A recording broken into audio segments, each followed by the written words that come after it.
لوگ یہ کہتے ہیں کہ حدیث میں یہ آتا ہے کہ دعا جو قبول ہوتی ہے فرض نماز کے بعد ہوتی ہے، تو جب سب بیٹھے ہوں گے فرض نماز کے بعد اس حدیث کی روشنی میں دعا مانگیں گے کہ فرض کے بعد دعا قبول ہوتی ہے۔ پھر دوسری طرف حدیث میں آتا ہے کہ نبی صلی اللہ علیہ وسلم نے ہاتھ اٹھا کے دعا میں قبولیت کا امکان کیا ہے؟ زیادہ ہے۔ تیسری آتا ہے کہ اجتماعیت میں کیا ہے؟ برکت ہے۔ تو تینوں کو ملا کے فرض کے بعد آپ نے کیا کر لیا؟ ہاتھ اٹھا کے دعا مانگنا شروع کر دی۔ اس طرح سے کبھی حدیثوں کو ملا کے مسئلہ نہیں نکالا جاتا، ایسے تو بہت سارے مسائل شریعت کے چینج ہو جائیں گے۔ ہمیں یہ دیکھنا چاہیے کہ نبی صلی اللہ علیہ وسلم کا ارشاد ہے تو نبی نے خود اس پر کس طرح سے عمل کیا۔ جس نبی نے ہمیں یہ بتایا کہ فرض کے بعد دعا قبول ہوتی ہے، اس کا اپنا عمل اور صحابہ کا اپنا عمل کیا تھا؟ تو 5 ٹائم نماز ہوتی تھی، ایک آدھ دفعہ کی بات نہیں ہے، پوری زندگی ہوئی ہے، پھر صحابہ نے ہمیشہ پڑھی ہے۔ اگر نبی صلی اللہ علیہ وسلم اس حدیث کا یہ مطلب نبی کی نظر میں یا صحابہ کی نظر میں ہوتا کہ نماز کے بعد ہاتھ اٹھا کے دعا مانگیں، تو 2-4 حدیثیں تو ملتی نا ہمیں اس پہ کہ کیونکہ فرض کے بعد دعا قبول ہوتی ہے، لہذا نبی صلی اللہ علیہ وسلم فرض کے بعد ایسے ہاتھ اٹھاتے تھے اور صحابہ بھی ہاتھ اٹھاتے تھے، پھر آمین آمین ایک بھی نہیں ملتی یار ہمیں۔ تو ہمیں پتا، پھر ہم یہ اشکال ہوتا ہے کہ پھر فرض نماز کے بعد دعا قبول ہونے کا مطلب کیا ہے؟ تو ہم جب دوسری حدیثیں دیکھتے ہیں تو ہمیں پتا چلتا ہے نبی صلی اللہ علیہ وسلم فرض نماز کے بعد اللہم انت السلام ومنک السلام پڑھا کرتے تھے۔ کسی حدیث میں آتا ہے آپ نے فرمایا آیت الکرسی پڑھو، کسی حدیث میں آتا ہے آپ نے فرمایا اللہم لا مانع لما اعطیت ولا معطی لما منعت، یہ دعا پڑھو۔ پتا یہ چلا کہ یہ جو وظیفہ ہے نا، وظیفہ کہتے ہیں اسپیسیفک مخصوص الفاظ کے ساتھ جو حدیث میں دعائیں منقول ہیں، پتا چلتا ہے کہ نبی صلی اللہ علیہ وسلم اس قسم کے آیت الکرسی اور اللہم انت السلام والی جو دعائیں ہیں نا، ان کو دعا سے تعبیر کر رہے ہیں جو اصل میں وظائف ہیں۔ جیسے اور یہ جیسے ہم کہتے ہیں اذان کے بعد کی دعا کہتے ہیں کہ نہیں، تو کیا وہ ہاتھ اٹھا کے مانگی جاتی ہے؟ وہ ایک وظیفہ ہے، اللہم رب ہذہ الدعوۃ التامہ، اس وظیفے کو ہم کیا کہہ رہے ہیں؟ دعا۔ تو اسی طرح مسجد میں داخل ہونے کی دعا، تو کیا وہ ایسا کہ 4 آدمی اجتماعی داخل ہو رہے ہیں، چلو بھائی الحمدللہ رب العالمین والعاقبۃ للمتقین، کیونکہ حدیث میں آتا ہے مسجد میں داخل ہونے کی دعا، تو وہ اسپیسیفک الفاظ ہیں اللہم افتح لی انفرادی طور پر۔ تو ہم حدیث کو اگر حدیث کی روشنی میں حل کرتے ہیں تو پتہ یہ چلتا ہے کہ نبی نے جو فرمایا کہ فرض کے بعد دعا قبول ہوتی ہے، تو وہ دعا سے مراد کیا ہے؟ وہ اسپیسیفک مخصوص الفاظ کی دعائیں ہیں، وہ قبول ہو جاتی ہیں فرض نماز کے بعد۔ اس طرح سے دونوں طرح کی حدیثوں میں کیا ہو جائے گی؟ تطبیق۔ یہ دلیل تو میں نے دی اہل حدیثوں کے لیے، اور جو تقلید کرتے ہیں فقہ حنفی کو یا فقہ شافعی کو فالو کر رہے ہیں ان کے لیے بھی یہ بھی دلیل ہے۔ اور ایک اور دلیل کیا ہے کہ بھئی آپ ایک طرف یہ اعتراف کرتے ہو کہ ان ائمہ کرام نے، فقہا نے قرآن و حدیث کو ہم سے زیادہ سمجھا ہے، عقلی بات ہے نا، ہم تو کہتے ہیں بھائی اہل حدیث سے زیادہ ابو حنیفہ نے سمجھا ہے، امام شافعی نے سمجھا ہے۔ تو ہم جب ان سے رابطہ کرتے ہیں کہ آپ کی نظر میں ان حدیثوں کا کیا مطلب ہے، ان کے قول کو ہم حدیث کے خلاف کبھی بھی نہیں لے کے جاتے، یاد رکھو۔ حدیث کی تشریح میں ان کے اقوال کو پیش کیا جائے گا، حدیث کے مخالفت میں تو پیغمبر کی بات مانی جائے گی، لیکن حدیث کی ایکسپلینیشن میں ہم ان کی بات کو کیا کرتے ہیں؟ آج کے اسکالرز کی رائے پر ہم ان کو کیا کرتے ہیں؟ ترجیح دیتے ہیں۔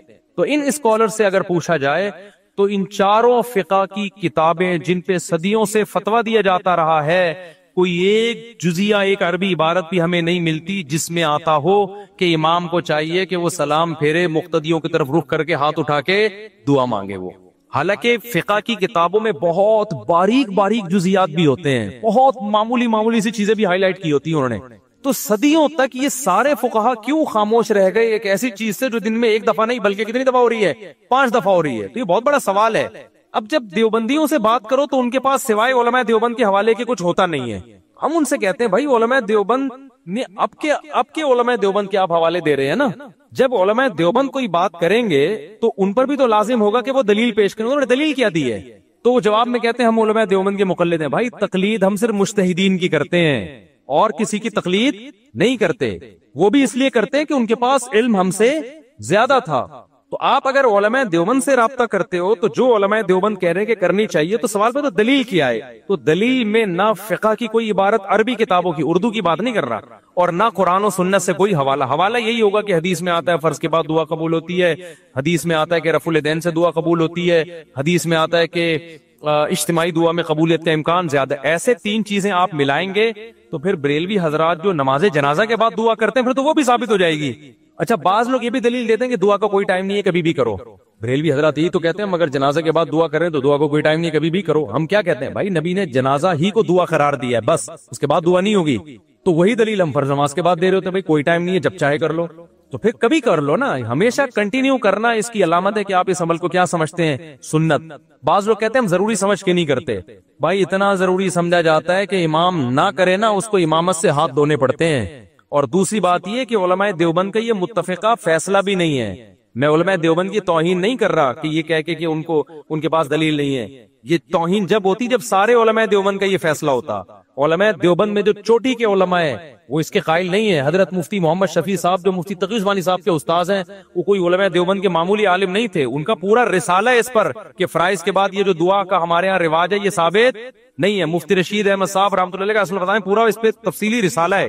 ابھی ریسنٹلی حضرت مولانا منظور منگل صاحب کا بھی اس پہ بیان آیا ہے، انہوں نے بھی کہا کہ یہ ثابت نہیں ہے، اور جنہوں نے اس پہ رسالہ لکھا ہے وہ کوئی دلیل ان کے پاس ہے نہیں۔ تو یہ ہندوستان پاکستان کی ایک رسم ہے، جب یہ چل پڑی تو پھر اب اس کے دلائل۔ اچھا ہمارے ہاں بعض لوگ تو اہل حدیث کی مخالفت میں غلو کرتے ہیں، کیونکہ یہ مسئلہ زیادہ اٹھایا اہل حدیث نے کہ فرائض کے بعد دعا نہیں ہے۔ اب ہونا یہ چاہیے تھا، ہم تحقیق کرتے، ہم کہتے بھائی اہل حدیث صحیح کہہ رہے ہیں، لیکن ہمارے یہاں بھی بعض لوگوں کو دیوبندیت کا کچھ ضرورت سے زیادہ حیضہ ہے۔ انہوں نے کہا چونکہ علماء دیوبند میں رواج ہے تو اب نہیں بھی ہے تو اس کو ثابت کر کے چھوڑنا ہے ہم نے۔ تو کیوں غلط چیز میں یار، آپ مان لو بھائی اس میں اہل حدیث کیا کہہ رہے ہیں، ٹھیک کہہ رہے ہیں، کیونکہ فقہ کی کتابیں بھی اس سے خاموش ہیں، قرآن و سنت بھی اس سے خاموش ہے، تو یار ہم پھر بھی براڈ مائنڈڈ بنتے ہیں کہ امت میں فتنہ پیدا نہ کرو، ٹھیک ہے نا۔ اگر امام مانگ رہے اس کو مانگنے دو، آپ ہاتھ نیچے کر کے بیٹھے رہو، بس ختم ہو گئی بات۔ پھر بھی کوئی مانگ رہا ہے تو مانگتا رہے۔ میں کتنے سال سے یہ مسئلہ بیان کر رہا ہوں لیکن بڑی تمیز سے، میرے کوئی بھی شاگرد ایسا نہیں کسی امام کو جا کے ٹارچر کرنا شروع کرتے، کیوں مانگ رہے ہو ثابت نہیں، مانگنے دے، اس سے بڑے بڑے مسائل ہیں، یہ مسئلہ کیا ہے، دعا ہی مانگ رہا ہے نا، کوئی ایسا تو نہیں ہے کہ کچھ اور کر رہا ہے، ٹھیک ہے نا۔ تو اور پھر عامی آدمی کے لیے تو مفتی کا جو ماہر مفتی ہے اس کا قول ہی حجت ہوتا ہے، اس کو آپ بیچارے کو وہ بھی مولوی صاحب کوئی دلیل پیش کر دیں وہ کہاں جائے گا۔ تو بھائی بڑے بڑے مسائل دنیا میں چھوٹے چھوٹے کیا ہے، ان کو پی جاؤ۔ تو اس لیے میں یہ چھیڑتا نہیں ہوں، لیکن اب چھیڑ دیا تو اس لیے میں چھڑ گیا ہوں تھوڑا سا، ورنہ بہت دفعہ یہ پرچیاں آتی میں جواب نہیں دیتا، کیونکہ مسجدوں میں ہو رہی ہیں دعائیں۔ مفتی محمد شفیع صاحب رحمۃ اللہ نے بھی لکھا ہے پورا رسالہ کہ ثابت نہیں ہے، آخر میں لکھا ہے کہ کسی مسجد میں بہت عرصے سے معمول چلا آ رہا ہو تو ایک دم نہ چھڑوائیں، اور فتنے کا اندیشہ ہو تو خاموش ہی رہیں، کیونکہ مسجدوں میں لڑائیاں لڑوانا یہ بھی قرآن و حدیث سے ثابت نہیں ہے۔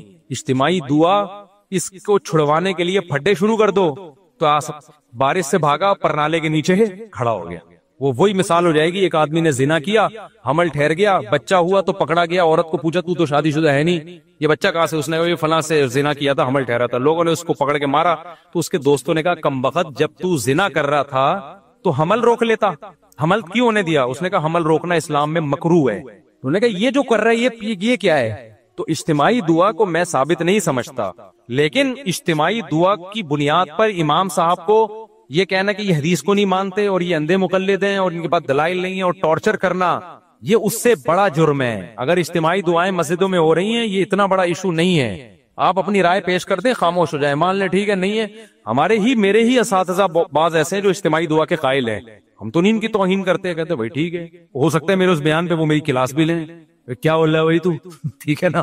تو نہ میں ان کی کبھی توہین کروں گا، میں بولوں گا بھائی ٹھیک ہے، لیکن ہم تو پابند کس کے ہیں؟ قرآن و سنت کے پابند ہیں نا، قرآن و سنت کے، ہمیں یہی سمجھ میں آ رہا ہے بھائی اب کیا کریں، لیکن ہم توہین تھوڑی کریں گے، نہ ان کی کبھی، اور میرے سے زیادہ علم بھی ہے ان کے پاس، تقویٰ بھی ہے، سب کچھ ہے، نہ ہمارے دل میں ان کی کبھی کوئی کمی آئے گی۔ تو اس ظرف کے ساتھ اگر آپ اس رائے کو لیتے ہیں تو ٹھیک ہے، ادروائز جیسے ہیں پھر ویسے زیادہ ٹھیک چل رہے ہیں، آپ مارکیٹ میں ویسے ہی چلتے رہیں، سمجھتے ہو بات کو؟ تو ثابت نہیں ہے، بلکہ میں ایک بات اور کہوں، انفرادی بھی ثابت نہیں ہے، یعنی انفرادی طور پر بھی فرض نماز کے بعد رفع الیدین کی ایک ضعیف روایت ملتی ہے ہمیں، حالانکہ فقہ کا قاعدہ ہے، اصول فقہ میں پڑھایا جاتا ہے کہ جس چیز میں ابتلا زیادہ ہو اس میں ایک دو روایتوں سے مسئلہ ثابت نہیں ہوتا۔ 5 ٹائم نبی نے کئی سال نماز پڑھی ہے، تو صرف ایک روایت کیوں ہے کہ نبی نے رفع الیدین سے دعا مانگی؟ یہ بہت بڑا سوال ہے، اور وہ بھی ضعیف ہے، لیکن صحیح مان بھی لو اگر، تو اس سے پتہ چلتا ہے یہ بھی کبھی کبھار ہے فرض کے بعد انفرادی بھی ہاتھ اٹھا کے۔ اب آپ کہو گے پھر کریں کیا؟ دعائی چھوڑ دیں؟ نہ دعا نہ چھوڑیں، آپ یہ کریں کہ فرائض کے بعد یہ اللہم انت السلام اور یہ جو احادیث میں وظائف ہیں یہ پڑھنے کے بعد سنتیں پڑھیں، اس کے بعد آپ جتنی چاہیں دعا مانگیں، لمبی لمبی دعا مانگیں، یہ پھر افضل عمل ہے، کیونکہ ایک جو اجتماعی حیات تھی وہ کیا ہو گئی، یہ ختم۔ پھر انفرادی طور پر تو دعا کا واقعی کوئی ٹائم نہیں ہے، جب چاہیں جتنی چاہیں مانگیں آپ۔ نبی نے کیا فرمایا؟ جس نے خواہشات کو اپنا ہدف بنایا، کہ میں یہ خواہش یہ بھی ہو جائے، یہ بھی ہو جائے، تو آپ نے کیا فرمایا؟ کیا اس کی خواہشات پوری ہو جائیں گی؟ کیا وہ خوشیوں میں آ جائے گا؟ نا نا نا نا نا نا، یہ پیغمبر کہہ رہے ہیں، اللہ کے سچے پیغمبر، وہ کبھی بھی خوشیوں میں نہیں آئے گا۔ فرمایا اس کو کیا سزا ملے گی؟ جعل اللہ من کانت الدنیا ہمہ جعل اللہ فقرہ بین عینیہ، دولت کے پیچھے بھاگے گا نا تو اللہ اس کے سامنے فقر و فاقہ کا خوف رکھ دیں گے۔ سمجھ رہے ہو؟ دولت کے پیچھے بھاگ رہا ہے، آ رہی ہے، مل بھی رہی ہے، لیکن خوف کیا ہوگا کہ یہ مجھ سے چھن نہ جائے، اس بات کی ٹینشن، یار یہ ختم نہ ہو جائے، یار یہ چھن نہ جائے، یار کوئی کاروبار کو نقصان نہ ہو جائے۔ بڑے بڑے کروڑ پتی فیکٹریوں کے مالک آتے ہیں، کہتے ہیں کہ لاشعوری سا خوف ہمیں ستاتا ہے، دنیا کی ہر نعمت ان کے پاس، مگر دماغ میں نا ایک کہہ رہے ہیں ہمیں خود بھی نہیں پتا ہم ڈر کس چیز سے رہے ہیں، لیکن سکون نہیں ہے، ایک لاشعور میں خوف ہے جو ہمیں مسلسل ستا رہا ہے۔ یہاں ایک آئے کئی سال پہلے، سفید ٹوپی، پوری پراپر داڑھی، اور جناب سفید کرتا، بڑے ایسے نورانی چہرہ، اور پکے نمازی تھے، بہت بڑے تاجر۔ مجھے کہنے لگے مفتی صاحب میں ایک دل کی بات آپ سے شیئر کرنا چاہتا ہوں۔ میں نے کہا جی۔ کہہ رہے میں نماز بھی پڑھتا ہوں، روزے بھی رکھتا ہوں، اہل اللہ کی صحبت میں بھی بیٹھتا ہوں، اور لیکن پتہ نہیں میرے دل میں سکون نہیں ہے، میرے دل میں سکون نہیں ہے۔ میں نے کہا آپ فیکٹری کے مالک ہیں، کوئی پرابلم ہے تو بتائیں۔ کہہ رہے نہیں کوئی پرابلم بھی نہیں۔ میں نے کہا آپ کے ساتھ بے سکونی پتہ ہے کیا ہے؟ میں جانتا ہوں آپ کی بے سکونی، آپ کو یہ ڈر ہے کہ اس فیکٹری کا کوئی نقصان نہ ہو جائے، جیسی زندگی ابھی ہے پتہ نہیں یہ ہمیشہ ویسی رہے گی بھی یا نہیں رہے گی۔ تو نماز تو آپ نے پڑھ لی، آپ نے زکاتیں بھی دے دی، آپ نے روزے بھی رکھ لیے، لیکن یہ جو لاشعور میں خوف ہے نا، اس خوف کا کوئی ازالہ کرنے والا نہیں ہے، کیونکہ آپ کو پتا ہے یہ شیورٹی، یہ گارنٹی کوئی بھی نہیں لے سکتا کہ تمہیں نقصان کبھی بھی نہیں ہو سکتا، کیونکہ آپ نے اپنی زندگی میں دیکھا ہے بڑے بڑے کاروبار چلتے ہوئے ٹھپ ہو جاتے ہیں، لوگ روڈ پہ آ جاتے ہیں۔ کہہ رہے ہیں بالکل آپ صحیح کہہ رہے ہیں، مجھے یہی خوف ہے۔ میں نے کہا اس خوف کا یہ علاج نہیں ہے کہ آپ اپنے کاروبار کو ہر طرح سے سیو کر لو، یہ تو وہ تو کرنا تو چاہیے سیو، لیکن یہ علاج نہیں ہے۔ میں نے کہا اس کا علاج یہ ہے کہ آپ یہ فرض کر لو کہ یہ چھن گیا آپ سے سب کچھ، ابھی برباد ہو گئی، اللہ نہ کرے فیکٹری میں آگ لگ گئی، اب ہوگا کیا؟ کہہ رہے کیا ہوگا؟ میں نے کچھ بھی نہیں ہوگا، صبح 2 پراٹھے آپ پھر بھی کھاؤ گے، رات کو سونے کے لیے چھپڑا آپ کو گندے نالے پہ یا فٹ پاتھ پہ مل جائے گا، کوئی بات نہیں، انجوائے کرنا، دنیا مسافر خانہ ہے، رہنے کی جگہ بولو نہیں۔ ہماری بیسک ضرورت ہے، جب شدید بھوک لگے، بھوک برداشت نہیں ہوتی ہے، کھانے کو روٹی مل جائے، یہ بیسک ضرورت ہے۔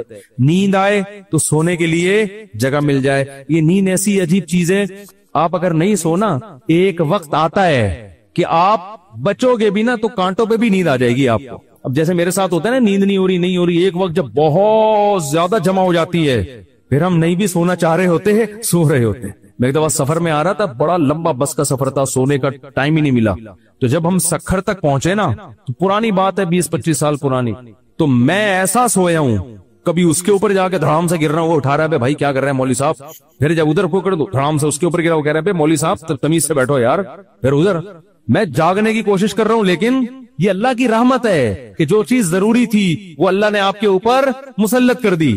تو میں نے کہا نیند کا بھی کوئی ٹینشن لینے کی ضرورت نہیں ہے، سونے کی کہیں بھی جگہ نہ ہوئی نا آپ کو، اور جب گہری نیند آتی ہے نا انسان پہ مسلط ہوتی ہے، بے شک نرم گدا نہ بھی ہو، سونے کا مزہ خاندانی آتا ہے۔ آدمی کہتا ہے کہیں سر ٹکانے کی، کوئی بندے سے کہتا ہے تو خالی ہاتھ یوں رکھ کے کھڑا ہو جا تھوڑی دیر کے لیے، کہیں سر ٹکانے کی ذرا سی جگہ مل جائے، ایسا مزہ آتا ہے سونے میں۔ وہ جو سبزی والا جو میرے پیسے لے کے بھاگا تھا نا، وہ ٹھیلے پہ سوتا تھا رات کو، وہ رات کو ٹھیلے پہ سوتا تھا، اس کو سکون تھا نا، اس کی سکون نہیں تھا اصل میں، وہ تھک اتنا جاتا تھا نا فراڈ کر کر کے ادھر سے پیسے، تو رات کو آ کے اب اس کو جگہ نہیں ملی، تو میں نے کئی دفعہ دیکھا ٹھیلے پہ سو رہا ہے۔ مزدور لوگوں کو دیکھ لو نا آپ، جہاں جگہ ملے سو جاتے ہیں وہ۔ تو میں نے ان سے کہا کہ ٹینشن لینے کا نہیں ہے، آپ کی بیسک ضرورت نیند ہے، وہ آ جائے گی، کہیں بھی آ جائے گی، بیٹھے بیٹھے سو جاؤ گے، اور کھانے کی ضرورت اتنا رزق اللہ انشاءاللہ آپ کو دے دے گا۔ اور شدید بھوک میں تو میرے بھائی دال میں بھی وہ مزہ آتا ہے جو ایک مالدار کو قورمے بریانی میں آتا ہے۔ شدید بھوک لگ رہی ہو نا، دال کھانے کا اپنا مزہ، میں نے کہا دال مل جائے گی۔ پھر کہنے لگے بیوی بچوں کا کیا ہوگا، جب اتنی غربت ہوگی خطرہ ہوگا تو بھاگ جائیں گے۔ میں نے کہا جو خود سے بھاگے اسے بھاگنے دو، ٹھیک ہے نا، جو خود سے بھاگے اسے کوئی ٹینشن، مسافر خانہ ہے نا، بھائی نیک بیوی تو وہ ہوتی ہے جو آپ کی شریک حیات ہے، جب دولت تھی اس وقت بھی ساتھ، جب غربت تھی اس وقت بھی ساتھ۔ تو اگر غربت میں وہ بھاگ گئی، بولو اے اللہ اچھا ہوا تو نے زندگی میں ہی جان چھڑا، کیا خیال ہے؟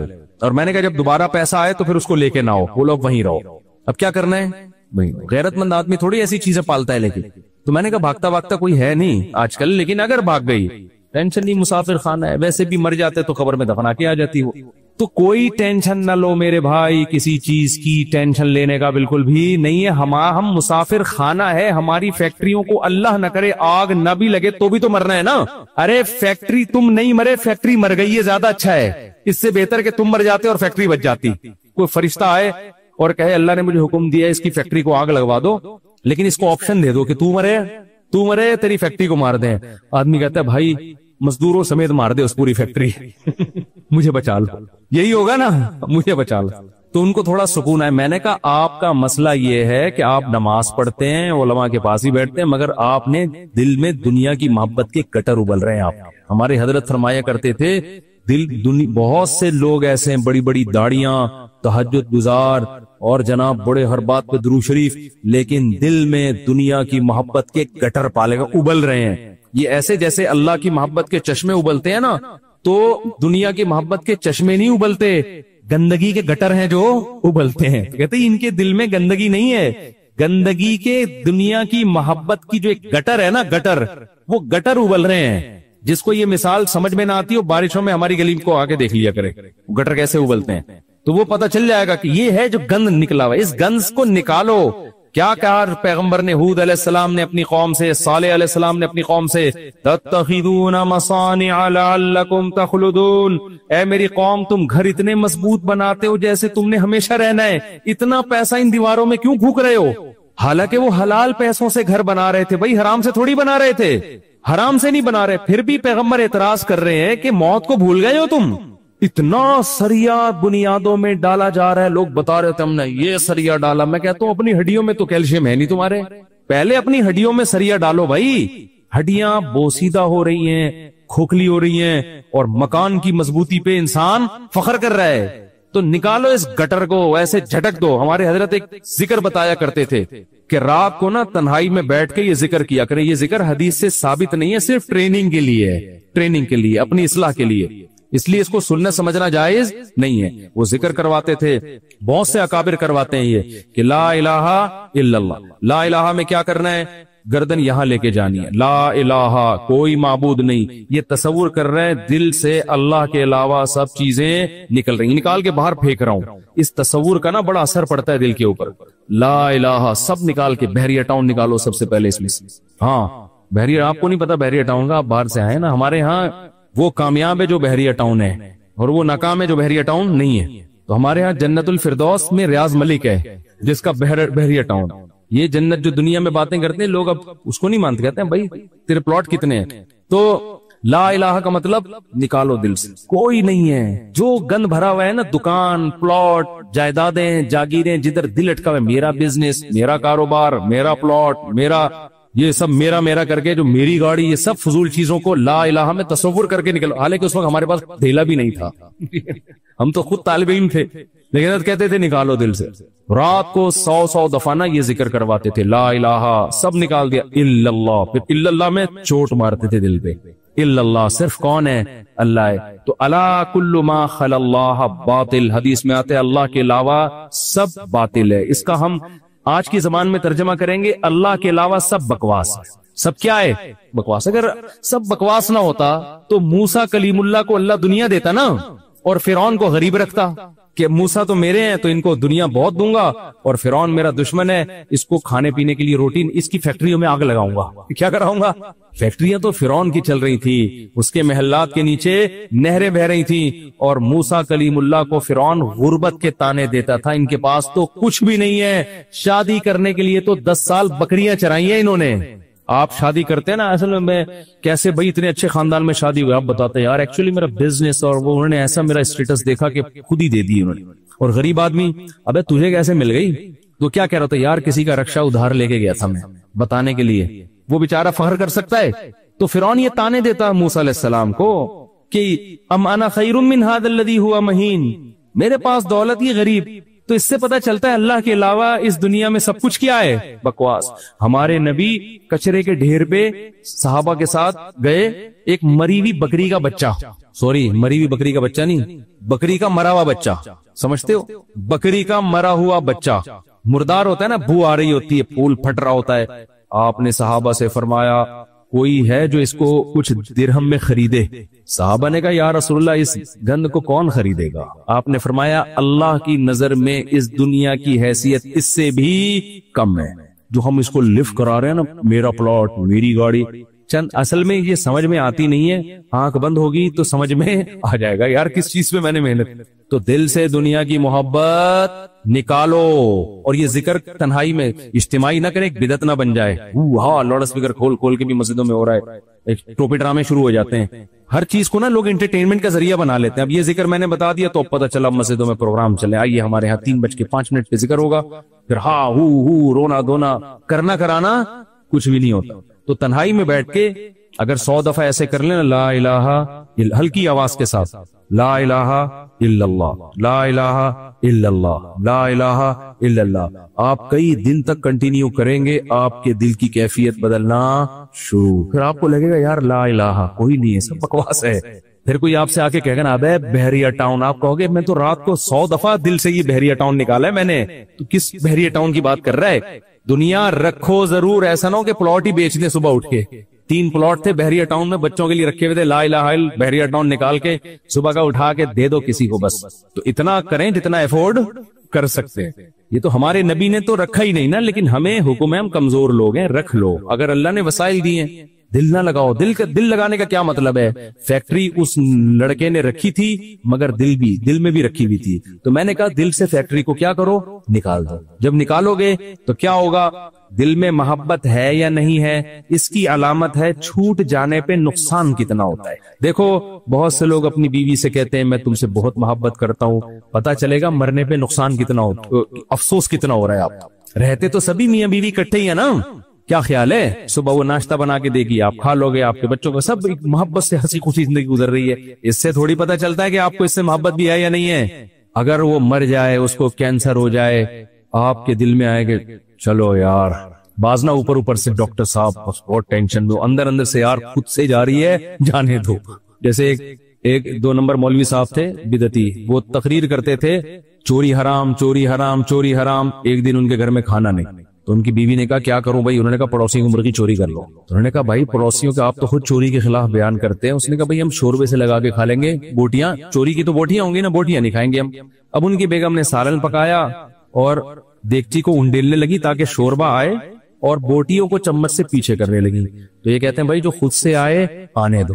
چوری تو وہ ہے نا ہم کھا رہے ہیں، ہم تھوڑی کھا رہے ہیں، خود ہی آ رہی، کشش ثقل گریوٹی کی وجہ سے آ رہی ہے یہ سب. تو بعض لوگ بیوی سے اتنے بیزار ہوتے ہیں، علاج بھی کر رہے ہیں ذمہ داری سمجھ کے، لیکن دل میں یہ ہوتا ہے اگر خود سے مر رہی ہے نا تو اللہ تو سمجھتا تو ہے نا میں کیا کہنا چاہتا ہوں. تو ساتھ رکھنا، اس سے نہیں پتا چلتا کہ آپ کو اس سے محبت ہے یا نہیں ہے. لوگ رہ لیتے ہیں، پیسہ بھی رکھ لیتے ہیں، محبت کا اس سے پتا چلتا ہے چھوٹ جانے پہ غم کتنا ہوتا ہے. گاڑی رکھیں، بنگلہ رکھیں، چھوٹ جانے کے لیے تیار رہیں، چھوٹ گئی تو کوئی مسئلہ نہیں ہے یار. تو میں نے ان صاحب کو کہا کہ یہ فیکٹری میں ابھی سے فرض کر لو آگ لگ گئی ہے اور سب برباد ہو گیا، اب آپ دھوتی بنیان میں گھوم رہے ہو تو کیا ہوگا؟ اس میں نے کہا وہ ابھی سے فرض کر لو. کہنے لگا یار بڑا سکون ملا ہے. تو میں نے کہا یہ سکون آپ کا پھر ختم ہو جائے گا، پھر فیکٹری تو نکالو اس کو دل سے. اور دل سے دنیا نکالنے کا ایک بہت بہترین طریقہ ہے صدقہ کیا کرو. جب روکڑا خرچ کرتا ہے نا دل کھینچتا ہے. ہم جو صدقہ کرتے ہیں نا اس میں ٹینشن نہیں ہوتی ہمیں. اتنا کرو جس سے تھوڑی سی تکلیف ہو کہ کیا کر دیا یار، کیا کر رہا ہوں. حدیث میں آتا ہے بہترین صدقہ وہ ہے کہ جب تم کرو تو تمہیں ڈر ہو کہ غریب نہ ہو جاؤں. تأمل الغنا وتخشى الفقر، اور نہ کرنے میں امید ہو کہ بڑا پیسہ بنا لوں گا. اس کنڈیشن میں جب کرو گے نا تو یہ سب سے بہترین صدقہ ہے. تو صدقہ کیا کرو، دیا کرو یار. یہ ہمارے حضرت فرماتے تھے ایک آدمی دکان سے اتنی محبت ہو گئی اس کو، ایک دن اس نے کہا کہ مجھے اتنا دکان میں دل اٹک گیا، ایک دن میں دکان بند کر کے بیٹھ گیا. میں نے کہا باڑ میں جائے، اپنی اصلاح کے لیے نا کوئی بات نہیں نقصان کرو یار اپنا، ہر وقت دکان دکان دکان، ایسی کی تیسی تالا لگا کے گھر بیٹھ گیا کہ جب نارمل کنڈیشن میں ہوں گا پھر آؤں گا. جیسے کسی کو عشق ہو جائے نا کسی سے، اب مل تو رہی نہیں ہے وہ، تو عشق میں وہ پاگل ہونا شروع ہوتا ہے. تو بے وقوف لوگ کیا کرتے ہیں، ہر وقت اس کی یاد دماغ میں، ہر وقت اس کو دیکھ رہے ہیں، اس کی تصویریں دیکھ رہے ہیں، پرانے میسج پڑھ رہے ہیں، سوچ رہے ہیں. بے وقوف یہ کرتے ہیں. عقل مند کیا کرتا ہے، لعنت بھیجو یار صحیح ہے نا، نمبر ہی بلاک کر دو ایسی کی تیسی. اور جب یہ کیفیات ختم ہو جائیں گے پھر دیکھوں گا شادی ہو گئی نہیں ہوگی، دوبارہ ٹرائی کر کے کوشش کروں گا. پاکستانی چھوڑتا تو ہے نہیں، کہتے پھر 1 سال بعد دوبارہ ٹرائی کریں گے ہم. تو عقل مندی کا تقاضا ہے. تو جلدی سے بس حدیث مکمل کر دوں. نبی نے فرمایا جس نے خواہشات کو ہدف بنا لیا تو اللہ فقر و فاقہ اس کے سامنے لا کے کھڑا کر دیں گے. کروڑ پتی ہوگا مگر آگے فقر و فاقہ اس کو ڈرا رہا ہوگا، بھائی میں حملہ کر دوں گا، میں تجھے کھا جاؤں گا. اس خوف کی وجہ سے لائف کو انجوائے نہیں کرے گا. جعل اللہ فقرہ بین عینیہ وفرق علیہ شملہ. دوسری سزا دنیا میں اس کو یہ ملے گی کہ اس کی فکروں کو بکھیر دیں گے اللہ تعالیٰ. اتنے مسائل ہوں گے کہ میرا یہ صرف ایک پیسہ مسئلہ نہیں ہوگا، یار یہ کام بھی ہو جائے، یار یہ بھی ہو جائے، یار یہ بھی ہو جائے، یار فلاں سے تعلقات بھی ٹھیک ہو جائیں، یا لوگ میری مخالفت کرنے وہ بھی چھوڑ دیں، یار وہ فلانا. یعنی وہ اتنے انڈے بچے ہوں گے کہ سارے انڈوں سے چوزے نکلیں، اس کی یہ خواہش ہوگی. حالانکہ کبھی مرغی کے سارے انڈوں سے چوزے نکلتے ہیں، 2-4 تو خراب ہو جاتے ہیں نا. تو فرقہ یہ اور عجیب ٹینشن، سکون نہیں ہوگا. یہ بھی اس کی فکریں اللہ کیا کر دے گا، اس کے سامنے بکھیر دے گا. یہ بالکل ایسے ہے جیسے بہت ساری ٹینشنیں اگر ایک پوٹلے میں ہو نا، انسان کہتا ہے اٹھا کے پوٹلا پھینک دو ختم، اور وہ پوٹلا کھل کے بکھر جائے. ایک ٹینشن وہ ہے، ایک ٹینشن وہ ہے، ایک ٹینشن وہ. اس کو کمبخت کو سمجھ میں ہی نہیں آئے گا ان ٹینشنوں سے میں جان چھڑانا شروع کون سی والی ٹینشن سے کروں، میں کون سی والی ٹینشن کو میں پہلے پھینکوں، پھر اتنی بکھری ہوئی ہوں گی اس میں ڈوبا ہوا ہوگا وہ.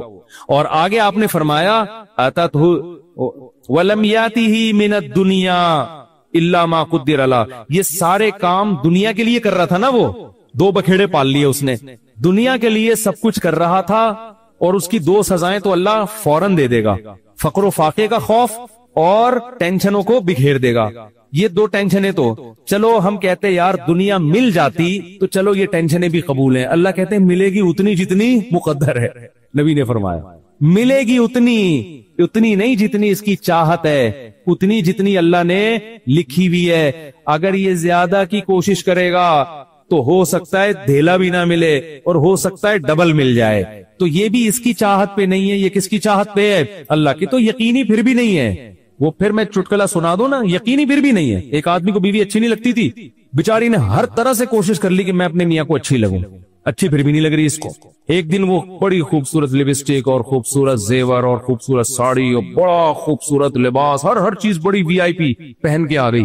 ابھی اب بیوی کی تعریف کر رہے ہیں، یار کیا خوبصورت چوڑیاں پہنی ہوئی ہیں. کہہ رہی تھینک یو، آپ کا بہت شکریہ، کیا خوبصورت ساڑی. کہہ رہی وہ لڈو پھوٹ رہے ہیں کہ آج تو میرا میاں بڑا خوش ہے، بہت اچھا ماشاءاللہ ڈریس آپ نے، کیا خوبصورت لپسٹک. ایک چیز کی تعریف کر کہتے ہیں اچھی پھر بھی نہیں لگ رہی. اتنا کچھ اچھا پہنا ہوا ہے مگر تو پھر بھی اچھی نہیں لگ رہی. یہ مطلب ہے اس حدیث کا کہ اتنی ٹینشنیں اٹھانے کے بعد ہو سکتا ہے دنیا ملے پھر بھی نہیں، وہیں کا وہیں کھڑا رہے جہاں سے چلا تھا. اور اس کے مقابلے میں آپ نے فرمایا من کانت الآخرۃ ہمہ، جس نے اس دنیا کو پسے پش ڈال کے کہا میرا ہدف آخرت ہے. یہ دنیا اصل ہدف ہے ہی نہیں. ملے ٹھیک ہے، نہیں ملے ایسی کی تیسی. یہ ایسی کی تیسی یاد رکھ لیں. ملے ٹھیک ہے، بحریہ ٹاؤن میں پلاٹ مل گیا ٹھیک ہے، نہیں تو گندے نالے پہ لے لیں گے، مل گیا ٹھیک ہے، نہیں تو ریڈی لگا لیں گے، مل گیا ٹھیک ہے، نہیں تو ویسے ہی بیٹھ جائیں گے. ٹھیک ہے نا. یہ جس کا یہ خوف، اور اصل کیا ہے آخرت، مجھ سے گناہ نہ ہو جائے کوئی، اگر ہو جائے تو جلدی سے توبہ کر کے اللہ کو مناؤں. آپ نے فرمایا جس نے آخرت کو ہدف بنا لیا، جنت تو بعد میں ملے گی، کچھ انعامات دنیا میں ملنا شروع ہو جائیں گے. پہلا انعام جعل اللہ شملہ جمع لہ من کانت الآخرۃ ہمہ جعل اللہ غناہ فی قلبی. اس کو فقر و فاقہ کا خوف تھا نا، فرمایا اس کے دل میں اللہ غنا، اس کے دل کو مالدار بنا دے گا. اس کو ایسا لگے گا یار جتنی میری ضرورت نہیں ہے اللہ نے رزق کی بالٹیاں میرے اوپر اڑیل دی ہیں. میری ضرورت صبح 2 روٹی کی ہے اور روٹی کے بجائے اللہ پراٹھے کھلا رہا ہے. عجیب بات ہے یا نہیں ہے؟ میری ضرورت تھی صرف چائے پراٹھا مل جائے اور اللہ مجھے انڈے بھی کھلا رہا ہے. نہیں یار یہ سمجھ میں تو رہنے دو، بس یہ آخری ہے. آپ لوگ بھی بہت تھک گئے ہوگے نا. میری ضرورت تھی کہ میں کسی طرح بس روٹی اور پانی مل جائے، نوالا حلق میں اتار لوں، کیونکہ مسافر خانہ ہے نا. ارے بس میں سفر کر رہے ہو, ٹرین میں سفر کر رہے ہو, شدید بھوک لگ رہی ہے, آدمی کہتا ہے یار دھونے والے کہیں اسٹیشن سے خرید کے لے آگے پھپھو کا گھر آنے والا ہے پشاور میں, چاچو کا گھر آنے والا ہے, تو مزے ہی مزے بکرے رکھے ہوئے وہاں پہ, سفر کی ٹینشن تھوڑی لے گا, پھر کیوں لے گا ٹینشن وہ. لوگ کہتے ہیں یہ سیٹ سفر میں تجھے جو ہے نا ٹرین میں بڑی بہترین سیٹ ملی لیکن تیری نہیں ہے, یہ تجھے چھوڑنی پڑے گی. آدمی کا تو کیا مسئلہ ہے یار, میری ہو وسیم بھائی کی ہو, مجھے تو بیٹھنے سے مطلب ہے. تو کہتا ہے گھر میرا ذاتی ہو یا کرائے پر ہو, رہنے سے مطلب ہے. بنایا وسیم بھائی نے کروڑوں روپے کا, 20-25 ہزار کرایہ دے کے میں رہ رہا ہوں, لائف کو انجوائے میں کر رہا ہوں. بیوقوف وہ ہے جس نے بنایا. سمجھ میں آ رہی ہے کہ نہیں آ رہی؟ یار تمہارے پاس اپنی گاڑی نہیں, تم نے ٹیکسیوں میں جاتے ہو, کوئی بات نہیں یار, ٹیکسی خریدی اس نے, میں 500 روپے دے کے سفر میں کر رہا ہوں, تو میری ضرورت تو نہیں تھی. لوگوں تو پیدل سفر کیے ہیں اتنے لمبے لمبے. موسیٰ علیہ السلام تو مصر سے مدین پیدل گئے ہیں, اور ہم یہاں سے صدر پیدل نہیں جا سکتے, تو ہماری ضرورت تھوڑی ہے. لیکن اللہ نے اتنا احسان کیا, گرین بس بنا دی بھائی. امام مہدی کے آنے سے پہلے کراچی میں گرین بس چل پڑی. سبحان اللہ. جس کراچی میں گٹروں کے ڈھکن نہیں ہے اس پر اللہ نے اتنا انعام کیا, گرین بس چل رہی ہے. اور کچھ لوگ تو ہمارے ایسے ہیں 50 روپے دیکھ کر صبح سے لے کے رات تک ایئر کنڈیشن کے چکر میں بیٹھ گئے, وہ کہ گھر میں گرمی لگ رہی ہے تو 50 روپے دو اور اے سی میں لائف کو کیا کرو, انجوائے کرو. ایسے بھی لوگ ہیں, وہ سنا ہے پھر انہوں نے کوئی قانون چینج کیا. شروع میں ایسا آیا تھا کہ 50 روپے تو بیٹھے رہو, کوئی نہیں پوچھے گا, تو لوگ صبح فجر کے بعد جا کے بیٹھ گئے کھانا وانا لے کے, رات کو اتر کے گھر آ گئے. انہوں نے کہا سارا دن آج ٹھنڈک میں ہم نے گزارا, ٹھیک ہے نا. تو نبی نے فرمایا جعل اللہ غناہ فی قلبی, اللہ اس کے دل میں غنا. تبھی تو میں نے بعض غریبوں کو بڑی پرسکون لائف میں دیکھا ہے. ایک غریب کے 10-15 بچے تھے, میاں بیوی اور پھر ماں باپ بھی اسی کے ساتھ, اور وہ موسمبیاں بیچتا تھا ٹھیلے پہ. میں نے کہا یار کیسے اس موسمبی میں کھلا لیتے ہو سب کو؟ کہہ رہے یار اللہ کا دیا بڑا فضل ہے, صبح کھانا بھی پکتا ہے, آٹا بھی, دوپہر کا کھانا بھی, رات کا کھانا بھی, اسی میں کھاتے ہیں, رات کو سوتے ہیں, اللہ کا فضل ہے, کرایہ بھی نکل آتا ہے گھر کا. میں نے کہا یہ دیکھو, ایک وہ فیکٹری والا ہے جو کہہ رہے لاشعور میں کیا ہے, مجھے خوف ہے, خوف. کیوں؟ جب آخرت اصل بنا لی تو پھر انسان کو جتنا ملے گا اس سے وہ سمجھتا ہے مجھے میری مسافر کو اتنے کی ضرورت نہیں ہوتی. اے اللہ تو مجھے میری ضرورت سے بہت زیادہ دے رہا ہے, مجھے ضرورت اتنے کی نہیں ہے, سمجھتے ہو. بلکہ اگر گاڑی نہیں بھی ہوگی کہے گا اللہ تو نے پاؤں سے معذور لوگ پیدا کیے ہیں اور میری دونوں ٹانگیں سلامت ہیں جو کانپ بھی نہیں رہی ہیں. بعض لوگوں کی ٹانگیں کانپ رہی ہیں نا, تو میری دونوں ٹانگیں سلامت ہیں. یہ بڑی فضیلت کی بات ہے. تو ہر چیز پہ کیا رہے گا وہ خوش. ہم اب دیکھو یہ باتیں جب انسان کسی کی زندگی میں دیکھتا ہے نا پھر سمجھ میں آتی ہے. اس لیے کہتے ہیں بزرگوں کی صحبت بہت ضروری ہے. ہم نے یہ چیزیں اپنے شیخ میں دیکھی ہیں. انتہائی غربت میں بھی کہتے تھے اللہ نے اتنے انعامات کیے ہیں کہ مجھے شرم آتی ہے کہ اللہ تیرے احسانات کا ہم کچھ بھی تو بدلہ نہیں دیا نا. حالانکہ کیا تھا, ہمارے شیخ کے پاس کوئی اپنی پراپرٹی نہیں, کرائے کے گھر پہ ساری زندگی گزاری, اور دل سے کہہ رہے ہوتے تھے اللہ. اور کبھی کوئی پریشانیاں ماضی کے بیان بھی کرتے نا تو وہ کہتے میں صرف آپ کو سبق دینے کے لیے بتا رہا ہوں, ورنہ وہ بیان کرتے مجھے شرم اتنی آ رہی ہے کہ اللہ کہے گا 2-4 پریشانیاں میں نے تجھے زندگی میں کیا دی اور تو لوگوں کے سامنے گاتا پھر رہے. شرم آتی تھی ان کو. ہمارے ہاں زندہ رہنے کا کتنا شوق ہے نا لوگوں کو, بڑی عمر. حضرت کہتے جب میں 63 سال کا ہو گیا تو مجھے تو اب شرم آنے لگی, یار میں ابھی بھی میں زندہ ہوں, کتنے لوگ دنیا سے چلے گئے. اب ایسا نہ ہو کسی بوڑھے کو جا کے آپ کہیں کہ آپ کو شرم آنی چاہیے, یہ تو بھائی بدتمیزی کی بات ہوگی. بوڑھوں کے لیے دعا کریں اللہ ان کو اور زیادہ لمبی عمر دے, کیونکہ جب آپ 63 کے ہوگے آپ کو شرم ورم نہیں آئے گی, آپ کہوگے یار کسی طرح بچ جاؤں میں, اور کوشش بھی کرو ان کو بچانے کی. کیونکہ بعض بیوقوف ہوتے ہیں, ہمارے ایک رشتے دار ہیں جا کے ہمارے نانا سے بول دیا کہ اتنی لمبی عمر سے اللہ نے پناہ مانگی ہے, وہ 99 سال کے ہو گئے تھے. تو ہم نے کہا کم بخت یہ ان کے سامنے کہنے کا تھوڑی, اتنی لمبی عمر سے اللہ نے پناہ مانگی ہے. تو جعل اللہ غناہ فی قلبی, اللہ اس کی طبیعت میں کیا پیدا کر دے گا غنا. جب ملے گا لوگوں سے, لوگ کہیں گے اپنا گھر ابھی تک نہیں بنایا. کہہ رہے یار بنایا تو وسیم بھائی نے تھا, رہ کون رہا ہے, میں ایسا انجوائے کر رہا ہوں. نل کے توڑو, دیواروں کو نیلا پیلا کرو. کرایہ دار جو واٹ لگاتے ہیں, بچوں نے وائٹ بورڈ بنایا ہوتا دیواروں کو, کیلیں ٹھوکو اس میں ایسی کی تھیسی کر کے, جب زیادہ غصہ آئے وہ نکال دے تو نکل کے دوسرا لے لو. کرائے پہ تو ہر جگہ گھر مل جاتے ہیں. تو وہ خوش رہے گا, خوش. اور آپ نے دوسرا انعام کیا بتایا, جعل اللہ غناہ فی قلبی وجمع لہ شملا, ساری ٹینشنیں اللہ جمع کر کے ایک پوٹلے میں بند کر دیں گے. اس کو بتا دیں گے تیری یہ 2-4 ٹینشنیں, اس سے زیادہ دنیا کے غم بھی اس کے 2-4 ہی ہوں گے, اس سے زیادہ نہیں ہوں گے. ایک کمارے کو غم ہوگا جو میرا بیان سنتا ہے میری شادی ہو جائے, بس ٹوٹل غم, ٹوٹل پوٹلے میں یہ 2-4 ہی غم ہیں اس کے. دنیا دار آدمی کے غم ایک تو بہت بڑا پوٹل ہے, اور وہ بھی کیا ہے, بکھرا ہوا ہے. اور اس کے 2-4 اگر ہوں گی بھی تو وہ ایک پوٹلے میں جمع لہو، اللہ اس کو کیا کر دے گا؟ جمع. یار بس ابا بیمار ہیں اور کوئی خواہش نہیں ہے ابا ٹھیک ہو جائے. خواہشات کیا ہو جاتی ہیں؟ محدود. زیادہ لمبی چوڑی خواہشات ہیں ہی نہیں دنیا میں، مسافر خانہ ہے بھائی. وَجَمَعَ لَهُ شَمْلًا، اور آپ نے فرمایا وَآتَتْهُ الدُّنْيَا وَهِيَ رَاغِمَةٌ. پہلے والے کی حالت کیا تھی؟ سب کچھ کر لیا، اچھی پھر بھی نہیں لگ رہی. وہی تھا نا، ملا پھر بھی نہیں. فرمایا اس کے پیچھے دنیا آئے گی، ناک رگڑتے ہوئے ذلیل ہو کے آئے گی، یہ دنیا کو لفٹ نہیں کرائے گا. اس حدیث کا مطلب سمجھنا ہے نا. اہل اللہ کی زندگیاں دیکھو، ہم نے دیکھی ہیں. ایسے رزق کے دروازے کھلتے تھے ان کو. ہمارے حضرت کے پاس جب نوٹوں کی گڈیاں آتی تھی نا، جب رزق کے دروازے کھلے، حضرت سے گنا نہیں جاتا تھا، کیونکہ حضرت کا ٹائم بڑا قیمتی تھا. گنتے تھے یار یہ کیا مسئلہ ہے یار. کئی دفعہ نا 2-2 3-3 نوٹ گن لیتے تھے، پھر کہتے تھے بس وہ دے دینا جتنے بھی ہیں. اور آپ کے پاس آئے بیٹھ کے یوں کر کے نا 6-6 دفعہ تھوک لگا کے یار یہ پھر لائٹ میں دیکھ رہے ہیں. ہمارے محلے میں ایک بندہ رہتا تھا، کوئی اس کو جانتا نہیں ہے، بہت پرانی بات ہے اس لیے غیبت نہیں آئی. وہ اتنا کنجوس دکاندار تھا، اس کا نام بنیا رکھا ہوا تھا لڑکوں نے. اس وقت چونی اٹھنی بھی چلتی تھی. چونی چارہ نے نا 1 روپے کا 1/4. ہمیں یاد ہے ہم کوئی چیز خریدنے آتے نا چونی، تو وہ چارہ نے کو نا یوں کر کے دیکھ رہا ہوتا تھا. کس نقلی تو نہیں؟ ابے چارہ نے کہاں سے کوئی نقلی چھاپے گا یار. اتنا دیکھ رہا ہوتا تھا یوں کر کے نا اس کو. اس کا نام لڑکوں نے رکھ دیا تھا بنیا. ٹھیک ہے نا. تو ایسا دل میں ہوس، ایسی ہوس، گن رہے ہیں بیٹھ کے بار بار.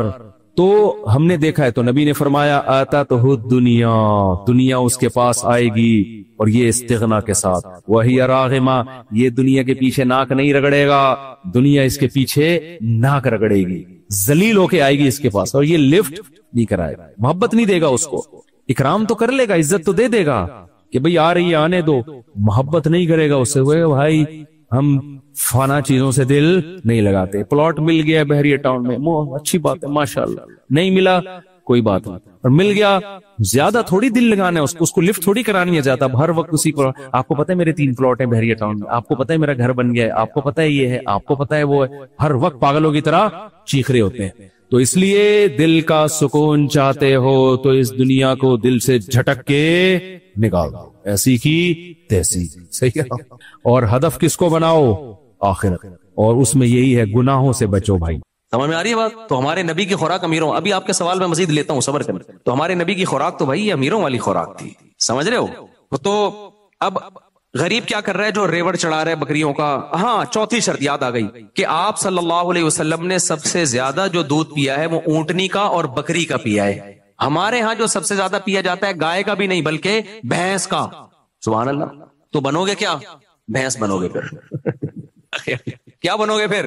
بھائی جو جانور ہے تو وہی بن جاؤ گے. تو پھر بھی نہ پینے سے بہتر ہے وہی پی لو، لیکن فوکس زیادہ بکری اور اونٹنی. اونٹنی کے دودھ تو 0 فیٹ ہوتا ہے، اس میں ہے ہی نہیں فیٹ اس میں.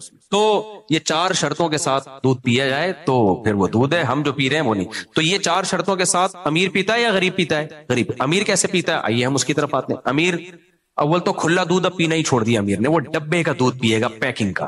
اس پہ لکھا ہوا ہوگا اتنا زنک، اتنا فلانا زنک ونک پتہ نہیں ہوتا ہے نہیں ہوتا، دودھ میں بال اتنا ہے. وہ لکھنے پر گورنمنٹ کی طرف سے کوئی پابندی نہیں. یہ بیچارہ ایمان لے آتا ہے کہ لکھا ہوا ہے تو ہوگا بھی. ایک دفعہ یہ جو جہازوں میں یہ ملتے ہیں نا پیکنگ کے جوس، فریش ملک پیکنگ کا ہوتا ہے، تو فریش ملک کہہ رہا ہوں، فریش جوس، اس میں لکھا ہوتا ہے وائٹامن سی اور فلانا ڈمکانا. میں جب بھی پیتا تھا میرا گلا بیٹھتا تھا. میں پیکنگ کی کوئی بھی چیز کھاؤں نا میرا گلا اور پیٹ بتا دیتا ہے کہ کوئی الٹی چیز کھائیے. میرا گلا اور پیٹ بہت سینسیٹیو ہے، اللہ نے اس لیے رکھا تھا تاکہ میں لوگوں کو بتا سکوں. خود ہی میرا گلا لیب ہے جو بتا دیتا ہے کہ یہ غلط چیز پیٹ میں گئی ہے. میں نے بڑی بڑی بہترین کمپنیوں کے پیکنگ کے جوس پی کے دیکھے ہیں، نہ کہیں جا کے اندر بتاتے ہیں کہ غلط چیز گئی ہے. آپ جوس پینا ہے، اول تو جوس پیو نہیں، پھل کھاؤ. پینا ہے تو بھائی خود نکالو جوس پیو، وہ ہے خالص. اس کے علاوہ بکواس ہے. جو بول رہے خالص اس میں کچھ کیمیکل ڈالے جاتے ہیں اس کو محفوظ کرنے کے لیے، وہ کیمیکل نقصان دہ ہوتے ہیں. ڈاکٹر لوگ کہتے ہیں اتنے تھوڑے ڈالے جاتے ہیں نقصان نہیں ہو رہے. ہوتا ہے بھائی، چلو ایک دفعہ پیتا ہے تو لوگ پیتے بھی تو ڈیلی ہے نا، پھر وہ نقصان دیتے ہیں. تو اس لیے یہ جوس موس سب ٹوپی ڈرامہ ہے. پیکنگ کی جو بھی چیز بڑے بڑے ریلائبل ڈاکٹروں سے میں نے سنا ہے کہ جس چیز کا ٹی وی میں ایڈ آ رہا ہے، انٹرنیٹ پہ ایڈ آ رہا ہے کہ یہ کھاؤ، وہ کبھی بھی مت کھاؤ. ہاں ایسی چیز کا ایڈ آ رہا ہے کہ وہ کھاؤ ریڈی والے سے خرید کے، تو وہ کھا لو آپ. اچھا ایک منجن اور بھی بک رہا ہے. ڈاکٹر لوگ کیا کر رہے ہیں, کسی چیز کے بڑے فضائل. اب مثال کے طور پر ایک چیز بڑی مارکیٹ میں چل رہی ہے, میں جب ان چیز کی تحقیق کرتا ہوں نا, اس کی ڈیپ میں جاتا ہوں میں. ایک چیز آج کل بڑی چلی ہے, کافی میں آپ ناریل کا تیل ملا کے پیے. بلڈ پروف کافی ہے, اس سے کیا ہوگا, آپ کے دماغوں کی جو ہے ٹھن ٹھن ہو جائے گا, اور وہ ناریل کا تیل ٹھیاؤ جا کے یوں کر دے گا. اس کے بعد پھر یہ اگر آپ کو چاہیے ناریل کا تیل تو میرے پاس یہ ناریل کا تیل دستیاب. سارے فراڈی نہیں ہوتے اس میں, اچھے لوگ بھی ہوتے ہیں کہ چلو آپ نے فضائل سنائے اور اس کے بعد اپنی پروڈکٹ بیچے, جائز ہے یہ, لیکن فضائل تو صحیح سناؤ نا, فضائل تو صحیح سناؤ. یہ کیا ریسرچ سے یہ سب ثابت بھی ہے یا نہیں ہے؟ ہم جب بڑے بڑے ڈاکٹروں سے رابطہ ہوا, انہوں نے کہا ٹوپی ڈرامہ ہے بھائی, کافی میں آپ ذائقے کے لیے آپ ناریل کا یا کوئی بھی تیل ملا کے پی لیں, ثواب ملے گا آپ کو, ذائقہ اچھا آ گیا. اتنے جو فضائل ہیں نا, دماغ کی یہ والی رگ پہ جا کے یوں کر یاداشت بہتر ہوگا, ایسا کچھ بھی نہیں ہے. سمجھتے ہو کہ نہیں سمجھتے؟ تو ناریل کے تیل کے جو اپنے فائدے ہیں وہ تو ویسے ہی مل جائیں گے آپ کو. تو یہ کافی اور اس کا ملاپ کا کوئی بہت بڑی کوئی راکٹ سائنس نہیں ہے. لیکن آپ دیکھو ڈاکٹر پھینکے جا رہے ہیں. ہمارے یہاں لوگ کیا کر رہے ہیں, نیچے کمنٹس ویل ڈن.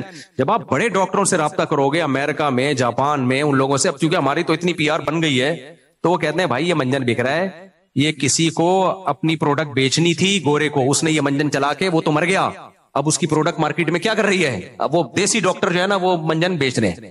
تو یہ یوٹیوب پہ فوراً بھروسہ نہ, اچھی باتیں بھی ہوتی ہیں یوٹیوب پہ, بعض ڈاکٹر بڑے ریلائبل ہیں, وہ بہت صحیح بات کر رہے ہوتے ہیں اور اپنی پروڈکٹ بھی بیچ رہے ہوتے ہیں, تو کوئی بات نہیں, آپ صحیح بات کر کے اگر پروڈکٹ بیچ دیں تو کوئی اعتراض, بھائی انہوں نے بتایا زیتون کے اتنے فائدے ہیں تو خالص زیتون ہمارے یہاں سے ملے گا, تو اس میں کوئی حرج نہیں ہے کہ آپ اپنا بزنس بھی کرو اور لوگوں کو صحیح بات بتاؤ. لیکن میجورٹی اس میں 2 نمبر ہی کر رہی ہے.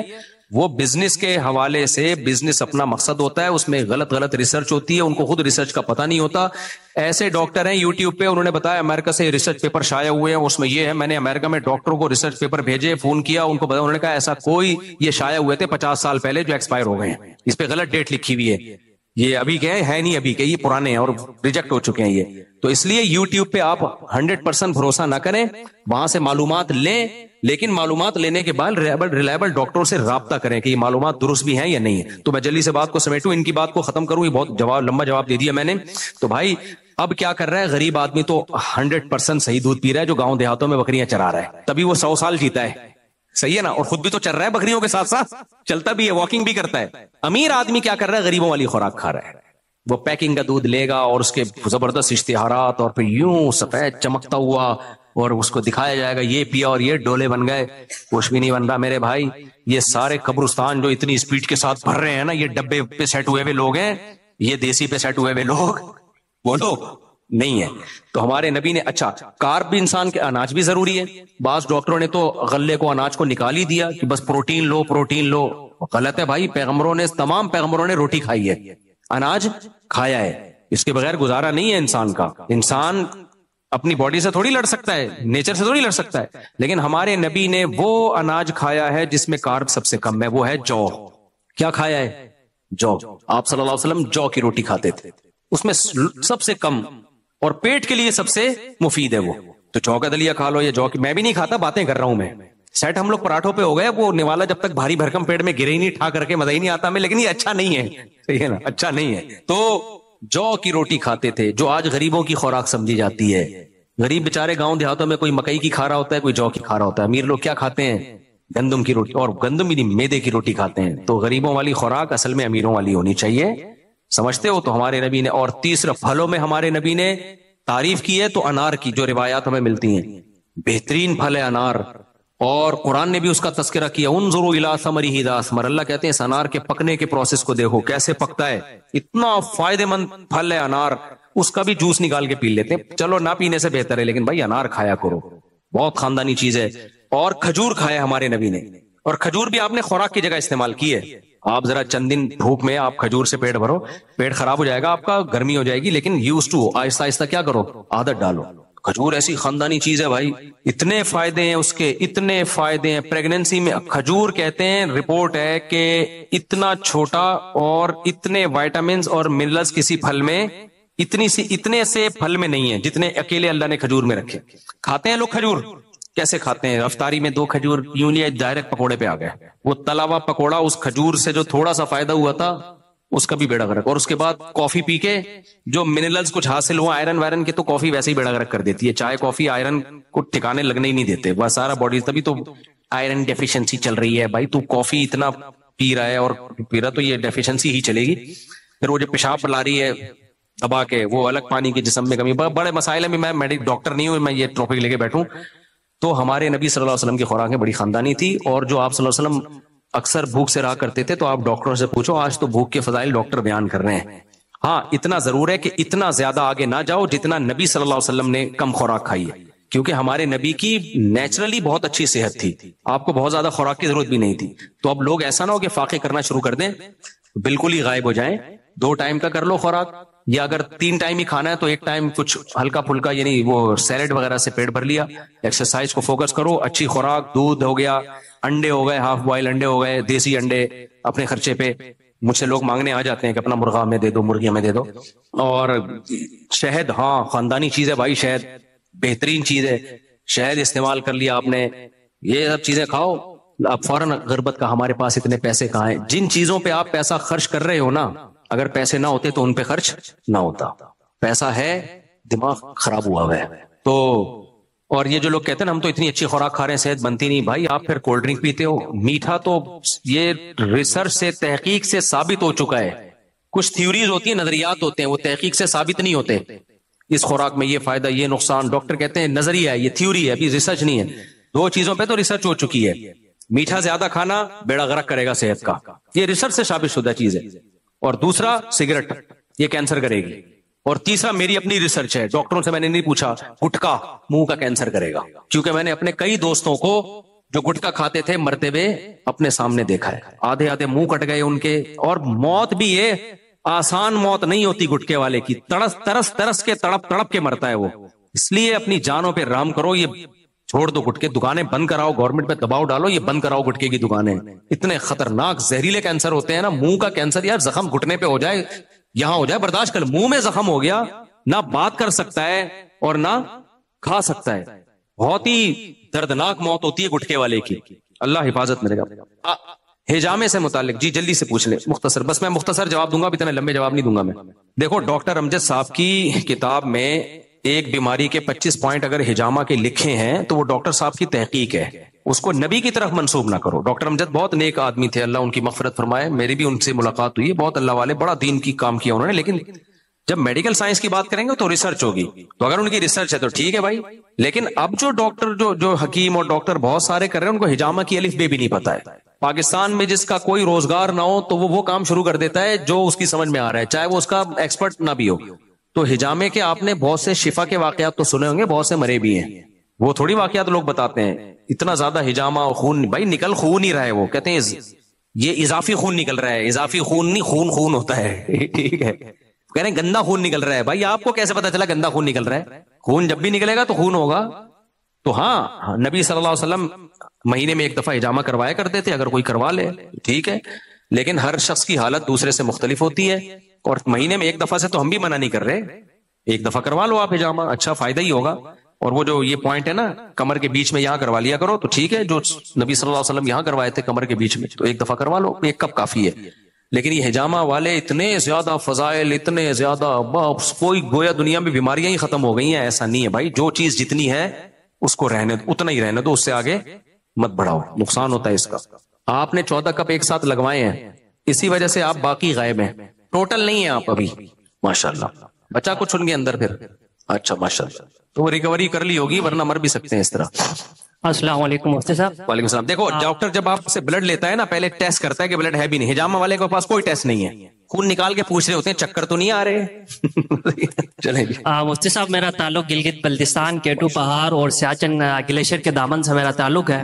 بیسیکلی میرا جو ہے کوشچن آپ سے یہ ہے، اس وقت ہمارے کالجز اور یونیورسٹیز میں ایتھکس کے نام پہ، کریٹیکل تھنکنگ کے نام پہ، فلسفی کے نام پہ ایسے سیشن کنڈکٹ کیے جا رہے ہیں جن کی وجہ سے ہمارے جو یوتھ ہے، نیو یوتھ ہے، جس میں 50 سے 70%، میں منیمائز کر کے بتا رہا ہوں آپ کو، 50 سے 70% ایتھیس کا شکار ہو رہے ہیں. تو آپ سے کوشچن یہ ہے کہ ایک مسلمان جو لمیٹڈ نالج کے ساتھ کسی یونیورسٹی میں انٹر ہوتا ہے تو وہ اپنے آپ کو ایسے جو ہے فتنوں سے کیسے بچائے. اور دوسری بات جو ہے، آئی ایم سوری ٹو سے مفتی صاحب جو ہے علماء کرام کا اس میں جو ہے کردار کم نظر آ رہا ہے، اس کی وجہ کیا ہے؟ بہترین بات کی ہے میرے بھائی نے، ان کا خلاصہ میں اپنے الفاظ میں سناتا ہوں. یونیورسٹیوں میں ایتھیزم بہت بڑھ رہا ہے، ایتھیزم خدا کا انکار، اور علماء کا اس میں کیا کردار ہے. تو فی الحال ہمیں یہ کرنا چاہیے کہ ایتھیزم پہ نا یونیورسٹی کے لڑکوں کو کورسز کروانے چاہیے، جدید طرز پہ, اور وہ کورسز پھر یونیورسٹی میں لانچ کرنے چاہیے ورکشاپ کے ذریعے. اور یہ ایتھیزم کے دعوے اتنے فضول ہوتے ہیں نا, ان کی دلیل اتنی کمزور ہوتی ہے کہ یہ ایک ہی چوکے چھکے میں ختم ہو جاتا ہے, کیونکہ خدا کے وجود کے دلائل سائنس سے ہی اتنے اسٹرانگلی ثابت ہیں. قرآن تو الگ ہے, سائنس سے ہی اتنے اسٹرانگلی ثابت ہیں کہ اس کو پیش کرنے والا خاندانی ہونا چاہیے. تو یہ آدھے گھنٹے کی مار ہے یہ نا. کسی بھی یونیورسٹی میں کسی ایسے اسکالر کا لیکچر ہو جائے, کیسر راجہ بھی بہت اس میں ماشاءاللہ خاندانی کام کر رہا ہے, تو ایسے آدمی کا لیکچر کروا دیں آپ یونیورسٹیوں میں جو ایتھیزم پہ ان کی بھرپور تیاری ہو, اور یہ جو سائنس ہے, سائنسی علوم پہ بھی جو فزکس کی تھیوریز ہیں, سائنسدانوں کا بھی اس کو کچھ پتا ہو, تو اس اسٹائل میں آدھا پونا گھنٹہ بہت ہے. ہمارے جامعہ میں بھی ایسے اساتذہ ہیں الحمدللہ, کچھ یونیورسٹیوں سے آئے ہیں جن کو ہم نے عالم بنایا ہے, وہ بڑے خاندانی ہیں. تو کہیں بھی یونیورسٹی میں ایسا ہو رہا ہے تو یونیورسٹی کے جو پرنسپل ہے اس سے بات کریں.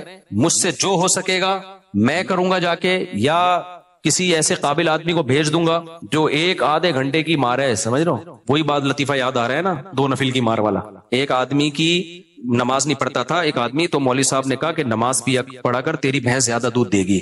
وہ آیا فجر کی نماز پڑھنے, تو جب گیا تو بھینس مر چکی تھی.